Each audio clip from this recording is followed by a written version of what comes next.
Thank you, DG. Thank you, Congressman Gomez. The next to interpolate is Congressman Paduano, the chair of the Committee on Public Accounts. Thank you, Chairman. Before I proceed with regards to the issues that was raised by our colleagues, doon po sa raid at saka yung sa search warrant, doon sa bye-bye Leyte. Mr. Espinosa, yung pakitingnan na po yung paragraph 17 of your affidavit. Paragraph 17 po, page 3. Paragraph 17. Now, you mentioned about the conversation between General Bato and Espinido. Gamit ang cellphone niya para tanungin siya tungkol sa CCTV footage ng Zilan Hotel sa Albuera, Leyte.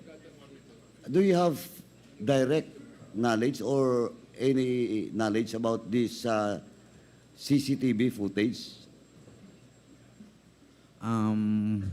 Sa panahon na yon, meron kasi kasama ako ng daddy ko na nag-abot ng pera kay Sir Marcos. So yung CCTV na to, na footage, is all about the footage that was taken in that hotel when you give the money to Colonel Marcos. I'm not the one who give the money, but ang papa ko ang nagbigay, nag-on hand sa kanya. Okay. And Mr. Chairman, just to put on record that we need to again invite Colonel Espinido with regards to this CCTV footage doon sa Celan Hotel in which the allegation of Kerwin Espinosa is with regards to the money being handed to Colonel Marcos from his father. Tama?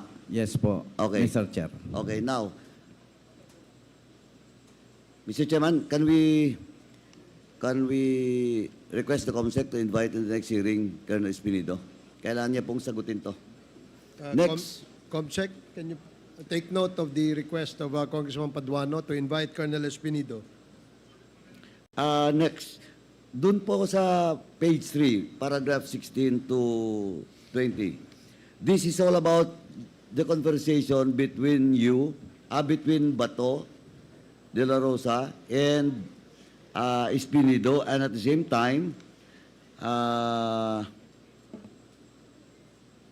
yung pag-uusap nyo ni former General Bato de la Rosa, now Senator Bato de la Rosa, you mentioned that during that conversation, your mother is present. Can you confirm it? Yes po, nandun po yung mama ko. Naririnig At ba ng... hindi lang po ang mama ko, pati yung kapatid ko na isa. Who is the name of your brother, sister? Sister. Sister? Who is that? Mariel Espinosa. Mariel Espinosa. Salepa Eslabon Espinosa. Naririnig po ba nila yung pinag-uusapan? Opo. Sigurado ka? Sigurado ako kasi nasa dito ako halimbawa, dito ako nakapwesto, ang higaan ko ay dyan lang sa first na upuan. So, ang kausap mo noon, si General Bato de la Rosa. Opo. Ang pinag-usapan niya tungkol doon sa CCTV at sa plano na idawit ang pangalan ni Peter Lim at ni Laila de Lima at yung kay Dayan na i-align yung mga date at lugar na babanggitin sa Senado. saan ngayon yung kapatid mo at saka nanay mo? Nasa probinsya po, Mr. Chair. Sa Albuera? Sa Albuera. Sa bahay nyo? Opo, Mr. Chair. Mr. Chairman, with that, may we request that we invite in the next hearing the mother of Kerwin Espinosa and his sister. No, that was so that it will be confirmed and corroborated, the statement being made by Kerwin Espinosa in his affidavit. So move, Mr. Chairman. Comsec, please invite the mother and the sister of Kerwin Espinosa in our next scheduled committee hearing on the subject of extrajudicial killings. And Mr. Chairman, can we request, since General Torre, the head of the CIGG in the whole country, can we request General Torre to secure the safety of the name mentioned, the mother and the sister of Kerwin Espinosa? Yes, sir, will do, sir. Thank you.